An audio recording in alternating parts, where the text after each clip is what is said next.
अस्सलाम वालेकुम वरहमतुल्लाहि वबरकातुहू। जी मलगरो उम्ید لرم چې روغ جوړ به الله مو خوشحال او آباد ساته.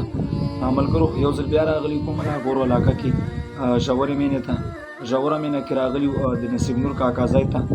ملګرو نصیب نور کاکا یو په خپله باندې غریب سړی دی، فقیر سړی دی. څه موده مخکې د هغه یو ماشوم بیمار شوی و. د وس مطابق علاجونه ډاکټرانو پرې وکړه، د هغې نه بعد د علاج د وجې د روپو د وجې هغه ماشوم وفات شو. هغه سره دومره روپۍ نه وي چې هغه خپل بچی په ډاکټر ته وړی وای، هسپتال ته وړی وای.